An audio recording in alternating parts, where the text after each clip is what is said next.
Baik,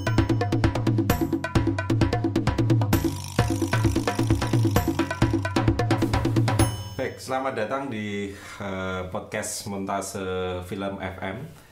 Kali ini kita akan membahas satu topik yang sangat menarik terkait dengan perfilman Indonesia yang memang akan fokus pada film horor Indonesia. Kita tahu bahwa film horor Indonesia merupakan sebuah genre populer yang sejak dulu memang sangat menarik untuk dibahas dan hampir tidak ada habisnya film horor di Indonesia itu memang bermunculan tiap minggunya. Kali ini kita akan mencoba membahas salah satu topik berjudul film horor Indonesia dan budaya Jawa. Nah, kali ini kita sudah kedatangan pembicara yang siap membahas topik tersebut.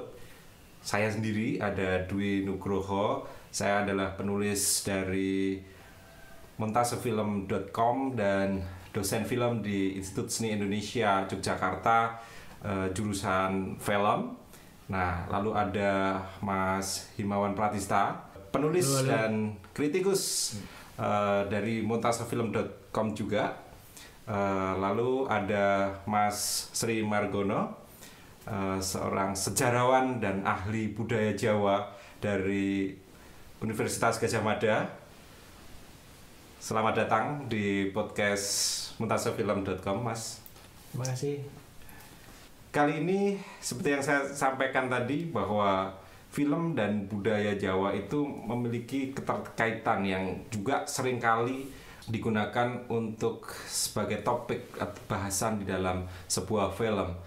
Kami akan mencoba melakukan satu studi kasus terkait dengan film Sewu Dina. Sekarang langsung saja ke topik persoalan atau pembahasan utamanya.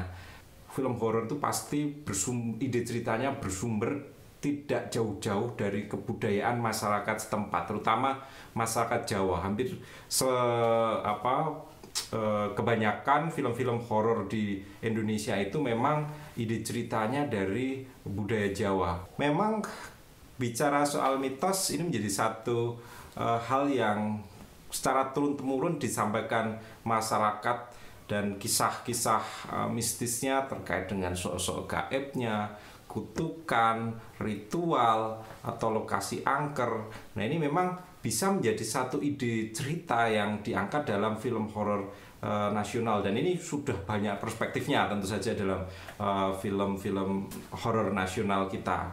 Nah, saya penasaran nih ke Mas Sri Margono dulu ya.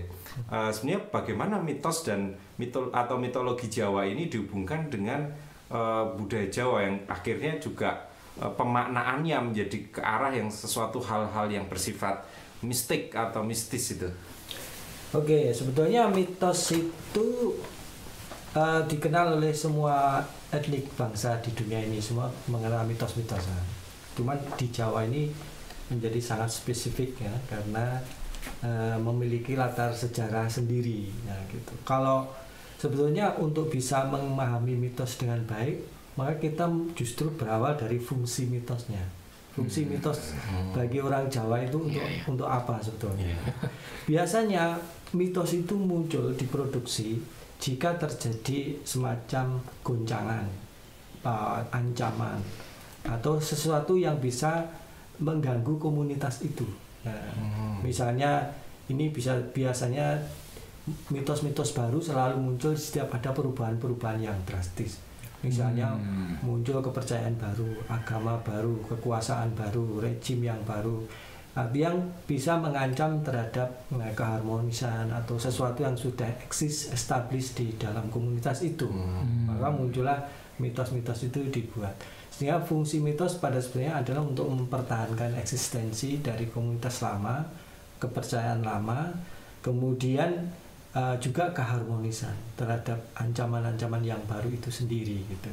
Jadi dengan mempelajari, memahami fungsi ini, maka kita akan tahu. Contohnya di Indonesia, terutama di Jawa, itu banyak sekali produksi mitos itu terjadi ketika peralihan dari Hindu ke Islam. Islam itu membawa banyak perubahan terhadap apa yang disebut religiusitas, kepercayaan dan sebagainya. Termasuk nanti juga mempengaruhi munculnya kerajaan-kerajaan Islam ya di Nusantara termasuk di Jawa ini. Sehingga ini perubahan yang sangat besar yang bisa melahirkan banyak perubahan-perubahan penting di dalam kehidupan sosial budaya masyarakat itu. Sehingga di banyak tempat itu muncul mitos-mitos baru.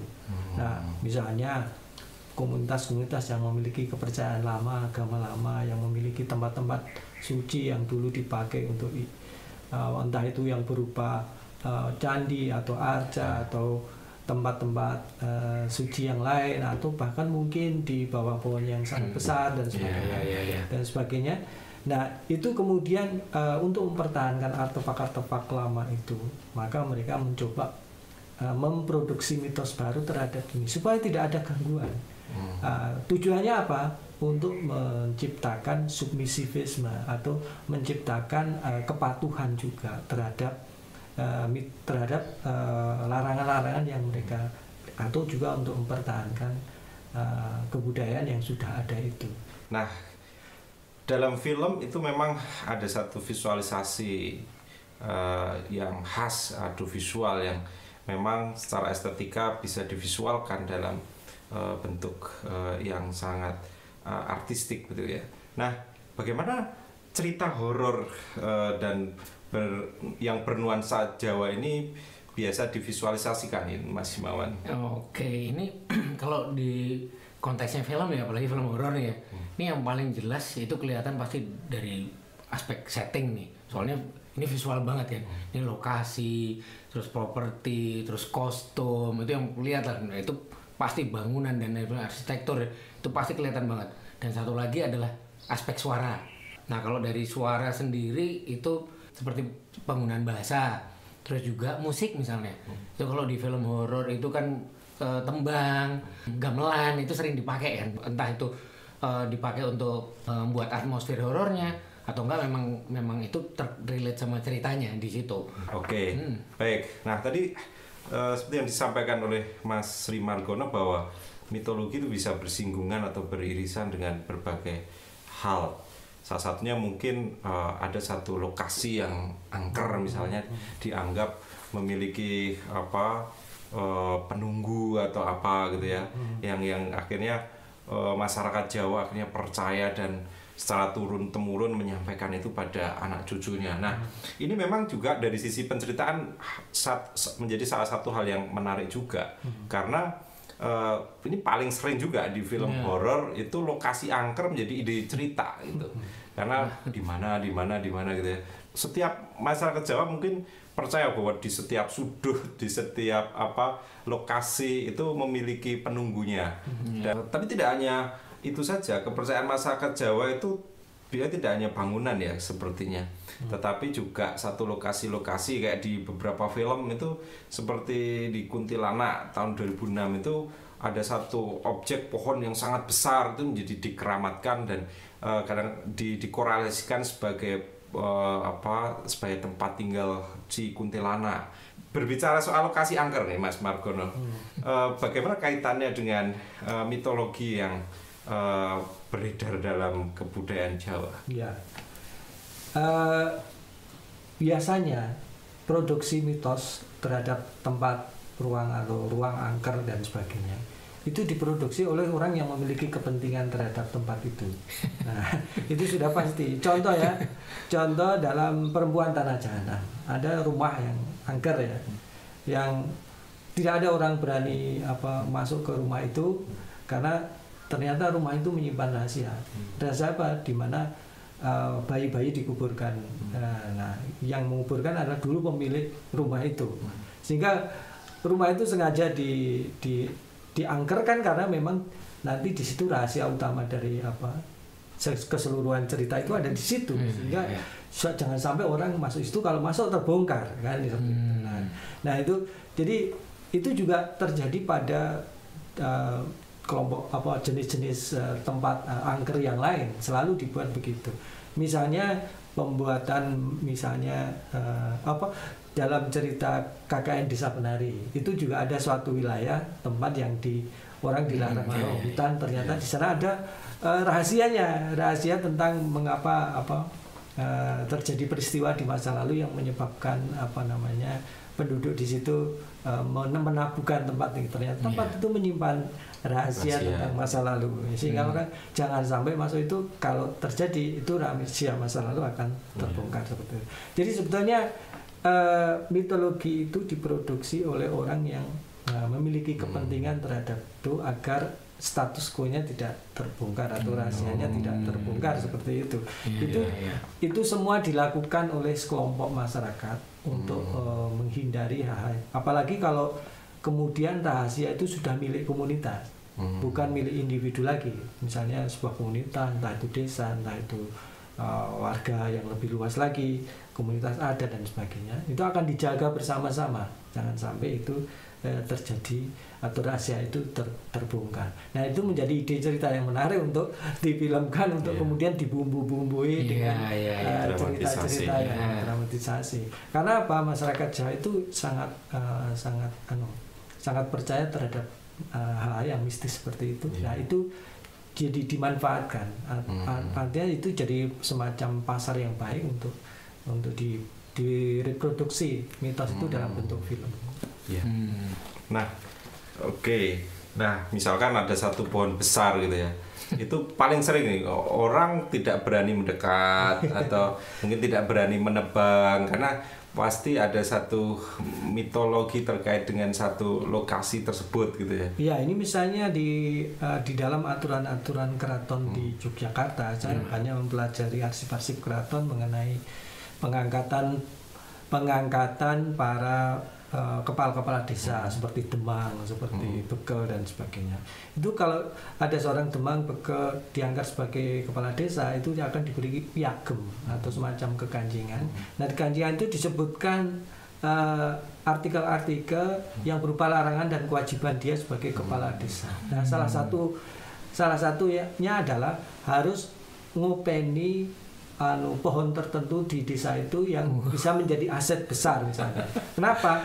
Karena pohon besar itu yang bisa menyimpan akar untuk air ya, persediaan air di desa itu. Jadi kalau air di desa, pohon itu tidak terawat atau sampai ditebang, itu penduduk akan mengalami bencana, kekurangan air dan sebagainya.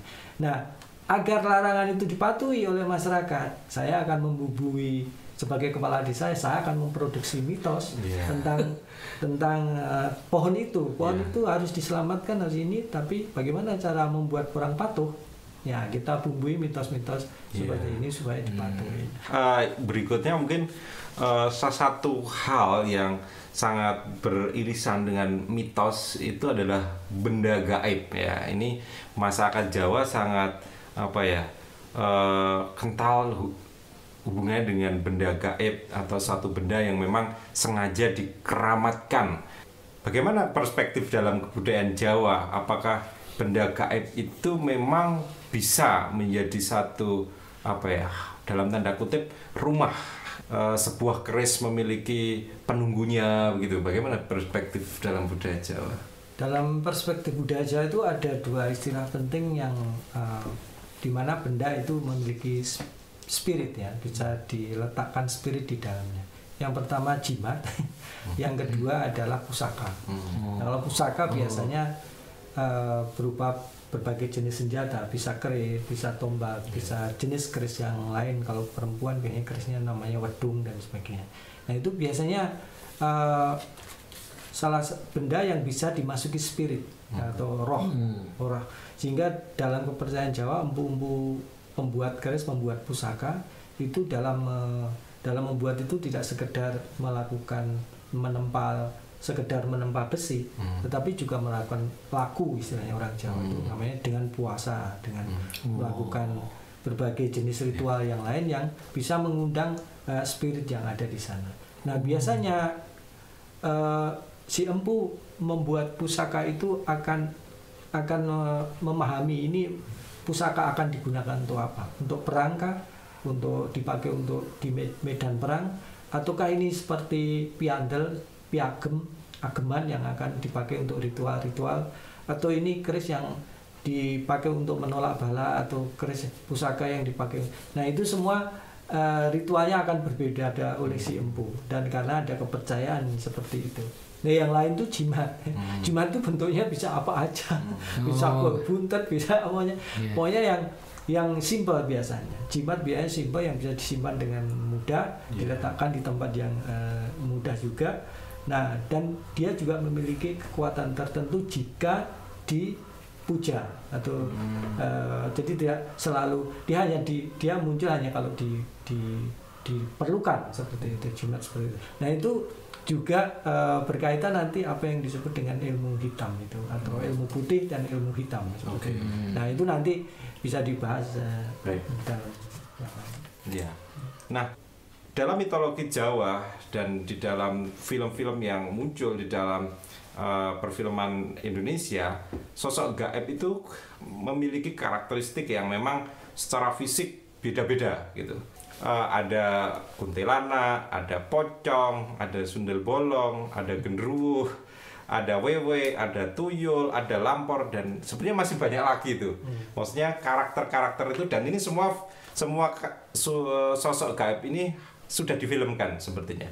Bagaimana dari sisi visualisasinya ini ke Mas Himawan dulu, bagaimana sosok seram ini secara estetik itu diwujudkan ya? Sebenarnya lebih ke ya ini sebenarnya kalau ngomong soal wajib ya, begitu kita udah pocong, kuntilanak ini kita semua udah tahu ya seperti apa, dan memang yang tidak dimengerti kan kita nggak tahu sebenarnya wujud aslinya itu seperti apa sih yang otentik. Misalnya wewe itu kayak apa sih, kuntilanak, sundel bolong tuh kayak apa, bedanya sundel bolong sama kuntilanak itu apa, kan ini masih nggak tahu. Itu kan hanya visualisasi yang bisa jadi imajinasi, bisa jadi ada orang yang pernah lihat seperti wujud seperti itu. Jadi sekarang kan jadi tipikal kan, sosok seram pasti seperti itu wujudnya gitu loh. Kalau pocong ya pasti seperti itu gitu kan. Nah, cara berjalannya seperti itu misalnya. Nah tapi yang menarik saya malah justru bukan dari sosok seram yang itu ya. Kalau itu kan udah jelas ya, kita semua udah tahu lah. Tapi mungkin kadang-kadang itu ada sosok yang non seramnya, yang roh halus, tapi yang bentuknya mungkin bukan masih berwujud seorang seperti biasa gitu. Kita bahkan kadang-kadang kayak misalnya di film Lentera Merah itu ternyata salah satu pemerannya itu ternyata hantunya. Nah gitu. Jadi dia nggak berwujud seram sama sekali, tapi ternyata itu hantunya. Nah itu kan seperti misalnya di KKN itu juga, itu saya pikir malah wujud penari itu yang hantunya kan itu memang ya, itu malah jauh lebih menakutkan daripada hantunya malah. Jadi entah kenapa bisa justru yang berbau lokal banget seperti itu malah jauh lebih takut daripada kita ngeliat genderuwo misalnya. Nah itu entah kenapa ya, itu malah saya lebih ke situnya sebenarnya sih. Oke. Nah dari sisi mitologi ya, bagaimana sosok-sosok gaib ini bisa beredar di masyarakat Jawa dan berkembang secara turun-temurun di masyarakat Jawa, Mas Sri Margono? Iya, sebetulnya kalau di dalam masyarakat Jawa ada dua bentuk sosok gaib. Sosok gaib yang memang makhluk gaib seperti jin ya, seperti itu, atau setan yang memang itu sejak diciptakan sudah gaib gitu. Tapi ada juga makhluk-makhluk gaib yang sebetulnya arwah-arwah dari manusia yang dulu hidup. Nah biasanya itu yang gentayangan, yang kemudian disebut arwah gentayangan seperti ini. Nah arwah gentayangan itu dalam kepercayaan Jawa itu wujudnya bisa macam-macam, sangat tergantung kepada wujudnya nanti akan sangat tergantung pada kisah kematiannya dan juga profesi atau yang pernah dialami dulu sebelum ketika hidup seperti itu. Kalau dalam cerita pewayangan itu hampir semua dalang di Jawa ini memiliki koleksi wayang namanya wayang demit gitu. Dari seluruh wayang Purwokerto itu paling bawah itu biasanya itu kelompok wayang demit namanya. Wayang demit itu di situ digambarkan sebagai prajuritnya Bathari Durga. Prajuritnya Bathari Durga itu bentuknya macam-macam. Dari wayang tetean, tuyul sampai pocong semuanya itu mungkin jenisnya ada. Kalau yang saya lihat di manuskrip di koleksinya J.L. Munz di Universitas Leiden itu koleksi dari wayang dari Kulon Progo dulu yang kemudian dibawa J.L. Munz ke Leiden, itu ada wayang demit yang jumlahnya semua kurang lebih ada 20-an jenis wayang demit, ya, sosok yang berbeda-beda. Nah jenisnya juga lucu-lucu dan juga menakutkan seperti itu. Nah itu memang orang Jawa percaya kalau orang mati itu tidak wajar, itu dia akan menjadi arwah gentayangan. Nah misalnya mati karena kecelakaan, mati karena dibunuh, mati karena sesuatu diperdaya orang misalnya. Nah itu nanti akan jadi arwah gentayangan yang dalam kepercayaannya dia tidak akan pernah sampai kepada tujuan di surga atau neraka. Dia akan ada di alam yang floating ya istilahnya, terus gentayangan itu floating seperti itu. Dan dia hanya akan bisa sampai kepada tujuannya kalau dibantu oleh orang lain atau yang orang pintar yang bisa menyelesaikan perjalanannya atau mengampuni karena kesalahannya dulu atau menyelesaikan permasalahannya di dunia. Kalau permasalahan sesuai di dunia maka dia akan kembali perjalanannya lancar ke tempat tujuannya. Itu ada gitu seperti itu di The Sixth Sense. The Sixth Sense ini kalau filmnya Shyamalan. Betul. Oke. Berikutnya terkait dengan kutukan dalam perspektif mistis dan budaya Jawa. Nah, sebenarnya ini ke Mas Sri Margono dulu ya. Bagaimana kutukan dimaknai dalam budaya Jawa? Nah, kutukan itu kaitannya dengan mitos tadi. Mitos itu kan tabu-tabu, larangan yang berisi larangan-larangan, tidak boleh ini, tidak boleh itu dan seperti itu. Nah, kalau itu dilarang, maka akan ada konsekuensi punishment. Nah, kutukan itu bagian dari punishment itu sendiri. Kalau dia tidak mengikuti atau tidak mematuhi mitos yang sudah disebutkan tadi, maka dia akan terkena kutukan. Nah, kutukan itu ada yang bersifat sementara, ada yang bersifat permanen ya. Tidak bisa sampai dia mati kan gitu. Nah, itu semua tergantung kepada bunyi mitosnya kan. Menyesuaikan mitosnya seperti apa, maka kutukannya kan seperti apa. Tapi kutukan itu sesuatu juga yang dipercaya. Itu yang membuat orang submisi, patuh, loyal pada aturan, pada mitos. Itu karena ketakut akan kutukannya itu, bukan pada mitosnya sendiri, tapi konsekuensi dari kutukan itu. Ilmu hitam sekarang. Ini bagaimana ilmu hitam dalam perspektif budaya Jawa, Mas Margono? Ya. Bedanya dengan dalam kebudayaan Jawa juga mengenal ilmu hitam dan ilmu putih. Itu sebetulnya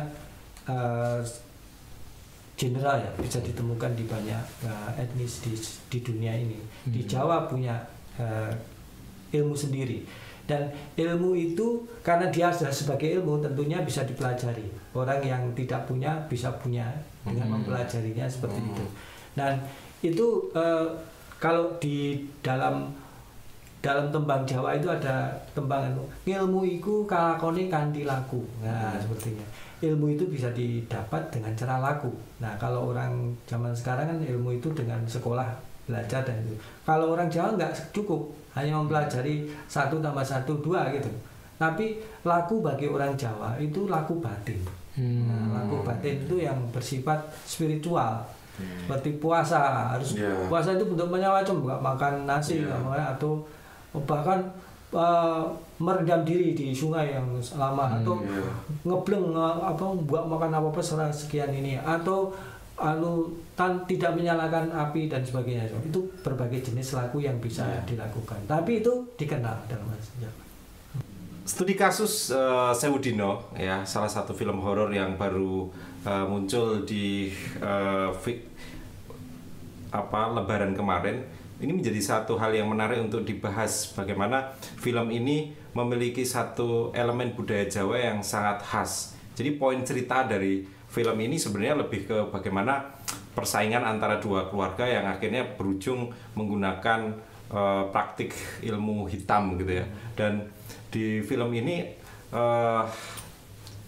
singkat cerita ada seorang namanya Mbak Sri yang akhirnya dia membutuhkan satu biaya untuk ayahnya dan dia mencari satu pekerjaan yang untuk mengobati ayahnya, dan ada satu lowongan yang bergaji sangat besar dan ternyata tapi dia sebenarnya tidak tahu pekerjaannya itu apa, dan dia terjebak di dalam satu pekerjaan itu, dan ternyata pekerjaannya adalah dia dan beberapa rekannya 2 orang, dia harus menunggu seseorang yang ternyata itu kesurupan sudah hampir hampir 1000 hari gitu ya kesurupannya. Dan di hari yang ke 996 si Mbak Sri dan 2 rekannya itu harus menjaga dan membasuh dengan sebuah ritual yang namanya ritual basuh sedo untuk menenangkan entitas yang ada di dalam tubuh si orang yang kesurupan ini di sebuah lokasi yang di hutan antah berantah, dan di situ hanya ada sebuah rumah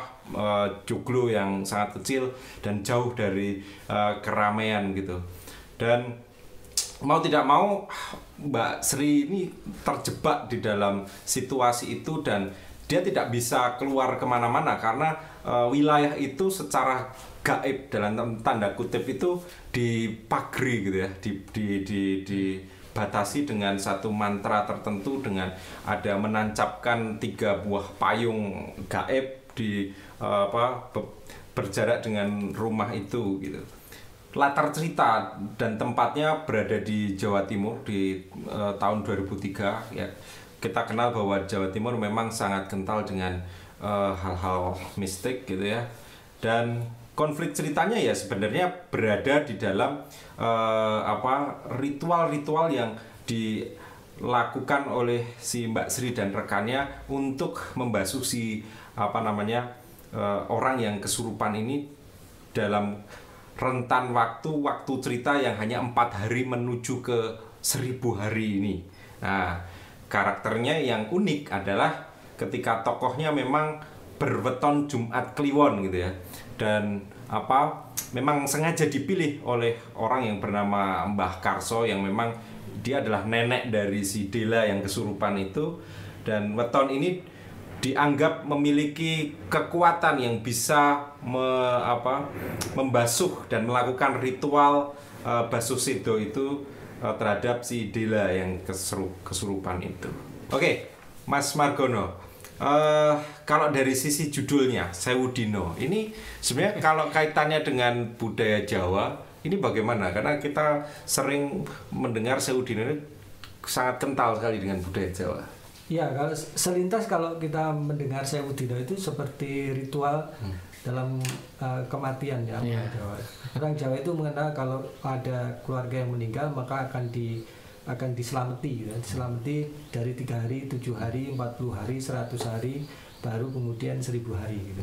Nah, itu ada kepercayaan kalau 3 hari itu dianggap roh yang meninggal itu masih dalam rumah gitu. Kemudian 7 hari itu masih sekitar halaman rumah. Kemudian 100 hari itu 40 hari itu ada di desa itu, 100 hari lebih luas lagi keluar. Nah, baru setelah 1000 hari itu betul-betul dia sudah kembali ke perjalanan ke alam yang berikutnya. Oleh karena itu dalam kepercayaan orang Jawa kalau 1000 hari itu tidak dimulai dengan mengijing atau membuat cungkup dalam kuburan itu sebagai rumah abadi dari orang yang sudah meninggal. Nah, berarti sebenarnya secara langsung tidak ada hubungannya langsung ya dengan konteks penceritaannya, tetapi sebenarnya kalau kita interpretasi atau kita tafsir secara bebas sepertinya memiliki hubungan yang secara tidak langsung, karena dalam konteks penceritaannya itu ada satu arwah yang namanya Senggar Turih yang memasuki tubuh dari si Dela ini selama hampir 1000 hari, yang dalam tanda kutip bisa jadi dia mencari rumahnya ya. Iya. Mempermanenkan diri sebagai rumah dari si roh yang masuk di situ. Jadi setelah 1000 hari ya dia akan tetap di sana. Kemungkinan itu. Jadi mungkin sebenarnya konsep ini kan film ini secara garis besar berbicara tentang konsep kesurupan ya. Bagaimana konteks kesurupan ini dalam budaya Jawa yang tadi kalau disinggung sedikit bisa jadi apakah kesurupan ini bisa sebuah entitas roh itu bisa mengambil alih jiwa dari tubuh korbannya gitu. Dapat, karena dalam kepercayaan Jawa spirit itu kan badan halus, orang Jawa badan halus ya. Jadi dia bisa masuk ke dengan ritual tertentu atau dengan bantuan orang pintar tertentu dia bisa ditempatkan pada fisik atau tubuh tertentu gitu. Bisa dalam bentuk tubuh manusia atau binatang atau apapun yang secara physically itu appearance muncul di situ. Tapi kalau ini Mas, kalau free will atas kemauannya sendiri gimana? Itu bisa terjadi, tapi ada satu persyaratan. Syaratnya adalah jika orang yang dimasuki tadi dalam keadaan kosong itu misalnya mungkin pikirannya ngelamun kemana-mana atau apa namanya, secara psikologi dia tidak dengan pada dirinya sendiri. Orang-orang yang ngelamun, makanya di dalam tradisi Jawa, justru ngelamun nanti tidak. Berarti tidak mengenal umur ya? Tidak mengenal umur. Berarti dalam konteksnya di cerita Sewu Dino berarti sosok Dela itu sangat dimungkinkan ya? Bisa sangat dimungkinkan. Dan sebenarnya kita juga kalau dalam latar belakang ceritanya tidak dijelaskan secara jelas tiba-tiba karena konteks dalam film ini hanya sudah kesurupan sudah hari ke 996. Jadi kita nggak tahu selama 996 hari ini bagaimana dia kesurupan, bagaimana proses berhari-hari itu kita nggak ditunjukkan. Tapi yang jelas menuju ke hari 1000-nya ini yang apakah sangat mungkin kalau ada dukun atau apa yang memasukkan ke tubuh itu bisa. Ya. Berarti paling nggak secara titel sudah masuk ya. Iya, secara titel juga sebenarnya sudah sangat masuk ketika ini poin ceritanya kan menuju ke hari ke-1000 dan dimungkinkan hari ke-1000 ini memiliki satu tujuan, yaitu mungkin mengambil alih tubuh dari si karakter ini ya.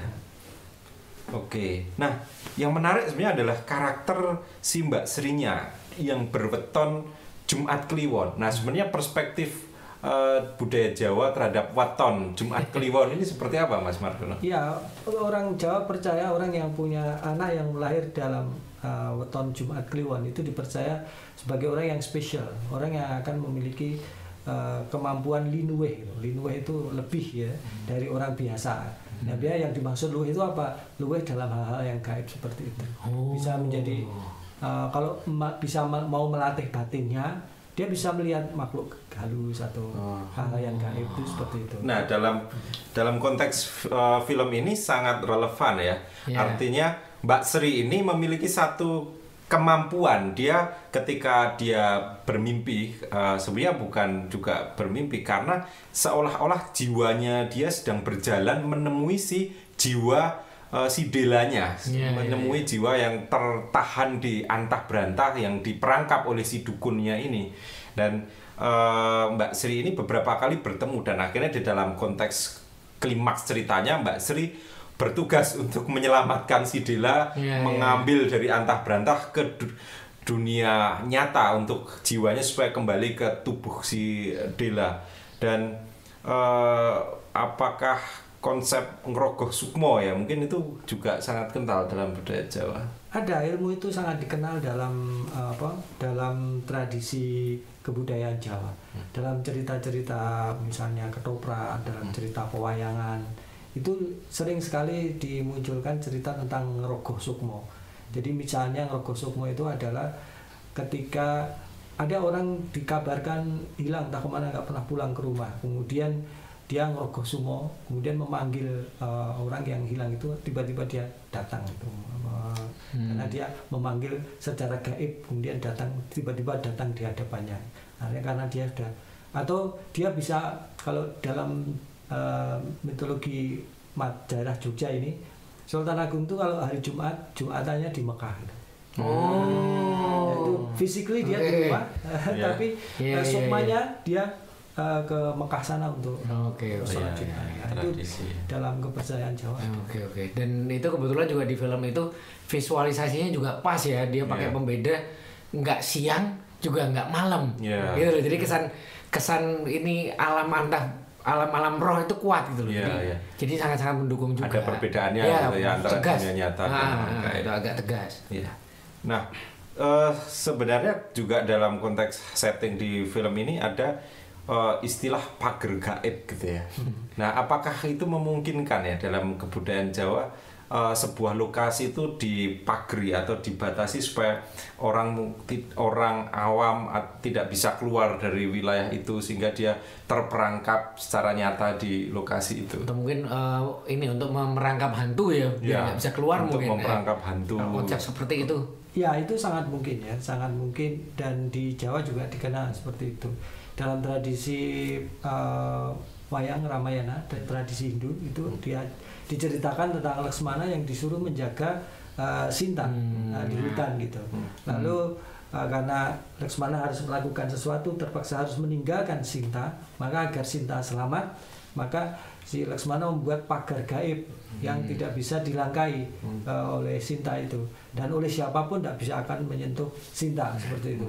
Oleh karena itu si Dasamuka ketika mau menculik itu dia pura-pura menjadi seorang tua dulu yang minta-minta itu supaya dia keluar dari itu. Nah akhirnya dia celaka. Nanti itu sangat umum dikenal kepercayaan seperti itu. Ya walaupun di film itu divisualisasikan pakai bentuk ada payung, ada sesajen ya. Di situ di 3 titik gitu loh, jadi nggak bisa kayak segitiga gitu, jadi nggak bisa lepas keluar dari lingkaran itu ya. Dari segitiga itu. Ya, konfliknya sebenarnya ada satu penyusup dalam tanda kutip yang sebenarnya ingin mensukseskan agenda dari si dukunnya ini, sehingga sebenarnya salah satu karakter ini mencoba untuk melepaskan payung pagar gaibnya supaya si Dela yang kesurupan itu bisa lepas dari wilayah itu. Nggak dari dulu awal ya sebenarnya bisa. Iya, sebenarnya bisa tuh. Tapi kok kenapa harus mendekati hari ke-1000 gitu ya? Nah, oke. Nah, sebenarnya ini lebih ke tadi seperti yang saya sampaikan bahwa cerita film ini lebih ke bagaimana persaingan antar karakter ya, dan keluarga gitu. Bagaimana mengirim bisa dikatakan ilmu hitam ya, santet, bagaimana dia akhirnya kesurupan sampai sedemikian lama, bagaimana konsep santet itu sendiri dari perspektif budaya Jawa. Ya mungkin sebelumnya kita singgung mengenai ilmu hitam ya, yang banyak dikenal di dalam masyarakat. Kalau di Jawa ini paling dikenal itu di ujung timur dan di ujung barat Pulau Jawa ini. Di ujung timur daerah Banyuwangi itu terkenal sekali, terkenal dengan ilmu-ilmu seperti itu, juga di Banten seperti itu.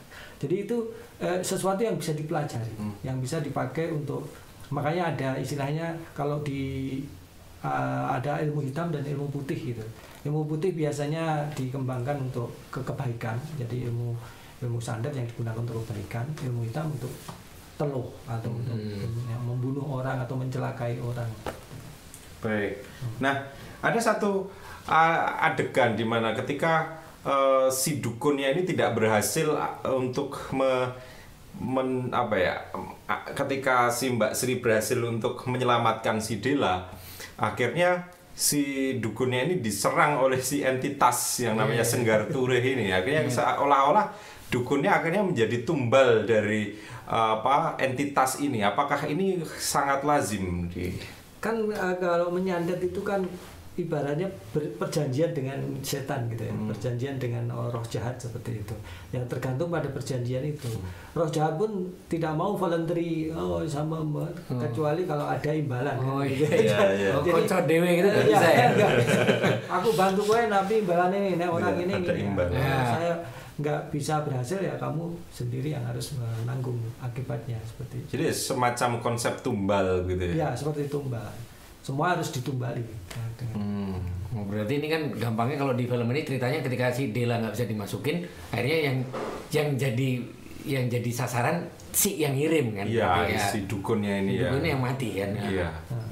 Ini di film itu tuh ada waktu di ending itu kan karakter Mbak Sri ini menolak uangnya ini kan. Nah terus ternyata ditegaskan lagi waktu dia pulang itu dia dijelaskan sama seseorang, untung kamu nggak ngambil uang itu gitu loh. Karena kalau ngambil uang itu berarti kamu berhutang, kamu nggak bisa lepas dari keluarga itu. Nah ini intinya konsep semacam itu apa juga dikenal Mas, ibaratnya apa ya, dia nggak ngambil uang itu jadi itu berhutang gitu kalau ngambil uang itu misal. Ya, semua unsur atau atribut yang menjadi bagian dari skenario jahat itu, pasti akan siapapun yang siapapun yang terlibat atau melibatkan diri akan terkena getahnya, konsekuensinya seperti itu. Kalau nggak salah ini di film ini kan ada konflik persaingan bisnis gitu. Iya. Dia akan dibayar besar turunannya dari bagian dari kesepakatan jahat ini. Kalau dia ikut mengkonsumsi atau menerima uang dari kesepakatan jahat ini, otomatis dia kena getahnya. Oke. Kena pulute gitu kan? Iya. Terus oke. Jadi emang bener ya bisa ini masuk ya. Ya tapi kita nggak tahu. Jadi ini nanti bapaknya Mbak Sri gimana nih pengobatannya? Iya. Sebenarnya Mbak Sri sebenarnya sudah sangat bijak untuk tidak menerima imbalan itu. Dia sudah memahami situasi ini. Wah, ini ternyata saya jangan sampai terperangkap dalam situasi ini. Kayaknya film ini kalau kita lihat dari point of view Mbak mungkin Sri. Pengaruh wetonnya juga tadi dia ada self protect gitu loh mungkin. Karena dia jadi udah kebal dari itu gitu loh, pengaruh itu. Ya, semua bentuk rencana atau ilmu-ilmu itu semua harus di syarat yang harus dipenuhi. Kalau ada syarat yang tidak terpenuhi, maka itu ilmu tidak akan berhasil. Justru salah satu bentuk yang karakteristik dari ilmu hitam adalah kalau dia nggak berhasil akan mengenai diri sendiri. Oke. Ini Mas, sini saya ada satu lagi ya pertanyaan yang agak ganjel dan ini sering kali digunakan di film-film horor. Tapi kebetulan ini malah di Sewodino nggak dipakai. Biasanya sutradaranya ini si Kimo Stambul ini suka pakai hantu yang marah gitu loh. Ketika diganggu terus dia bunuh orang langsung gitu. Nah sekarang yang di sini kan nggak nih kebetulan dia. Nah ini kan berarti memang lebih dalam artian lebih soft, memang nggak seperti biasanya. Nah ini konsep kayak misalnya di film Indonesia kan misalnya Susana ini misalnya, terus dia diperdaya atau apa gitu, terus dengan caranya sendiri dia akhirnya balas dendam satu-satu gitu. Nah ini sebenarnya konsep kekerasan seperti ini, balas dendam itu sebenarnya apa ada dalam konsep Jawa? Balas dendam ada, tetapi kalau idealnya dalam kepercayaan Jawa, spirit atau roh halus atau setan yang berkentayangan itu tidak bisa melakukan pembalasan terhadap manusia physically, karena dia berada di dunia yang berbeda. Yang satu dunia alam nyata, yang satu alam gaib. Dia nggak pernah ketemu kalau seperti itu. Oleh karena itu kalau dia ingin balas dendam, dia harus bermanifestasi secara fisik juga di alamnya orang, misalnya dengan masuk ke tubuh orang lain atau dengan perantara orang lain. Jadi biasanya balas dendam hanya bisa dilakukan dengan cara seperti itu. Jadi kalau tiba-tiba ada hantu sendiri yang kemudian membunuh, bisa ya. Itu logikanya nggak masuk dalam kepercayaan budaya orang Jawa. Berarti kalau film-filmnya Susana nggak masuk ya? Nggak masuk ya. Soalnya fisiknya sendiri yang membunuh para pelakunya gitu. Jadi biasanya dia akan meminta bantuan kayak dukung orang yang bisa diajak bersekongkol seperti itu, atau masuk ke dalam fisik orang yang physically bisa berhubungan kontak langsung. Jadi kalau atau dia hanya dengan mengacaukan pikiran itu sehingga dia lengah tertabrak kendaraan, misalnya dia mati. Itu masuk akal seperti itu. Tapi kalau secara fisik hantu membunuh orang itu tidak masuk akal. Sebenarnya di film ini juga sebenarnya kan si Kimo Stambul kan dia buat Ivana kan. Ivana itu kan memang fisik banget itu. Itu fisik, hantunya bener yang balas dendam langsung jerat-jerat. Bahkan orang lain pun juga kena getahnya gitu loh. Nggak ada urusan. Nggak ada urusan ya. Berarti di Sewodino malah lebih make sense ya. Lebih masuk dengan konsep Jawa dalam tanda kutip ya. Karena sebenarnya secara fisik dimasuki satu arwah ya. Dan tidak ada arwah di situ, tapi bagaimana dia memanfaatkan tubuh dari si Dela ini untuk melakukan satu aksinya kan sebenarnya. Kan ada medium dukunnya juga. Ya, medium dukunnya. Maksudnya dia deal dengan dukun ini kan. Nanti kalau ini kamu ini loh. Gitu. Jadi kalau kita lihat Sewodino sebenarnya ini saya lebih tanya ke karakter Mbak Sri-nya ini ya. Bagaimana karakter Mbak Sri yang punya weton Jumat Kliwon ini, dia seolah-olah memiliki satu penengah, dia bisa memberikan satu solusi gitu ya. Nah, kalau dari tadi kita bicara tentang ilmu hitam, ilmu yang memang benar-benar berkonotasi negatif. Bagaimana kalau dalam kebudayaan Jawa orang yang memiliki kayak Mbak Sri ini berarti punya satu kebijaksanaan atau satu kekuatan yang mungkin positif, memungkinkan nggak itu? Iya, kalau karena kekuatan itu, spesial itu yang spesial itu inherent di dalam tubuh orang, dalam pikiran orang, dan dia akan useful atau akan berguna secara sendirinya jika dia terpancing pada situasi tertentu. Ya, memaksa orang berpikir, memaksa orang melakukan suatu tindakan tertentu karena dalam satu tekanan apa, maka biasanya kelebihannya itu akan muncul. Dia kelebihan akan muncul jika terjadi dalam situasi tertentu. Oke. Baik. Mungkin ini panjang banget nih kan. Penutup ya. Oke, ini kayaknya udah banyak banget nih. Nah, oke. Sekarang kesimpulan lah. Bagaimana sebenarnya, apakah film ini bisa dikatakan sebagai satu film horor yang punya satu hal yang ideal dalam bermuatan budaya Jawa gitu ya? Ya, kira-kira. Kalau saya pribadi ini, apalagi setelah dengar dari penjelasan banyak dari Pak Margono, nah ini ternyata filmnya nggak main-main buatnya dia ya. Berarti kan ada riset, ada apa yang memang konsepnya ternyata banyak masuk dengan budaya Jawa, walaupun saya sewaktu menonton aja mungkin nggak seperti ini ya, tapi ternyata film ini punya banyak konteks, dalam konteks budaya itu yang memang masih lekat di situ gitu loh, yang ternyata masih relate juga gitu dan make sense. Nah itu ya setidaknya ini ini kalau saya lihat, kalau saya dari yang film-film horor kita ini, saya pikir memang ketimbang horor misalnya yang Hantu Balas Dendam tadi ya, sepertinya horor salah satu yang terbaik ya, yang bisa nunjukin budaya Jawa sebenarnya nih, kalau menurut saya malah ya. Mereka bisa mencontoh dengan konsep yang sama gitu loh. Jadi nggak asal waton mengambil budaya Jawa aja dengan tidak pakemnya terus langsung dipakai dengan semena-mena gitu. Nah itu saya pikir ini kita udah punya contoh bagus yang bisa setara dengan film-film Asia misalnya, yang memang bagus-bagus juga dengan konsep lokal gitu. Jadi ini kan gampangnya bisa kita bilang kalau Sewu Dino ini memang punya konsep kearifan lokal yang memang relevan dengan budaya Jawa. Iya. Oke. Bagaimana dengan Mas Rimargono? Ya, kalau saya begini, sefiktif apapun film itu ingin menunjukkan realitas. Jadi untuk menguji apakah realitas itu muncul betul di dalam film itu, kita lihat dari 3 aspek. Yang pertama itu adalah local colors, warna lokal. Yang kedua adalah authenticity, keautentikan. Yang ketiga itu adalah faithfulness, keloyalan terhadap keduanya tadi, dua hal yang saya sebutkan. Local colors itu maksudnya adalah warna lokal. Kalau dia berlatar belakang Jawa ya Jawanya, warna Jawa itu seperti apa.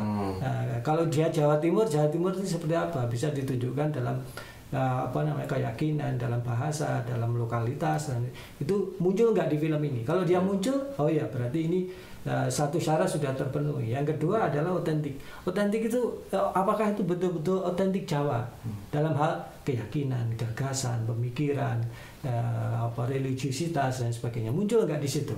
Kalau tadi itu muncul di situ, ya dua syarat ini terpenuhi. Dan yang terakhir adalah mengenai faithfulness, loyalitas terhadap kedua hal tadi.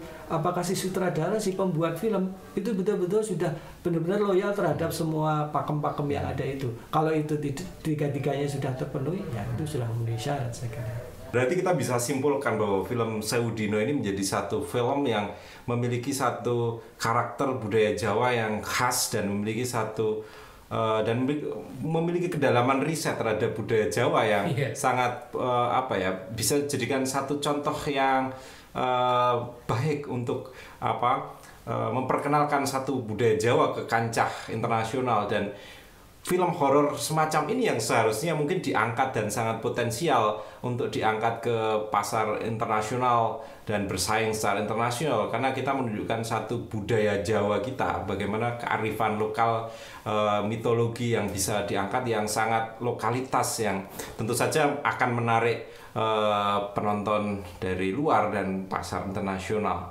Dan ini yang akan mungkin membedakan dengan film horor di seluruh dunia, tapi tentu saja hal-hal yang bersifat universal yang mungkin bisa dari sisi penceritaannya diolah lagi gitu ya, sehingga bisa lebih diterima oleh masyarakat internasional. Oke, itu yang mungkin bisa kita bahas dalam podcast kali ini terkait dengan film horor dan budaya Jawa. Terima kasih kepada Mas Imawan Pratista, terima kasih kepada Mas Rimargono yang telah berkenan untuk memberikan beragam perspektifnya dalam podcast kali ini. Oke, mungkin sampai jumpa lagi dalam podcast mendatang dalam topik-topik yang juga menarik.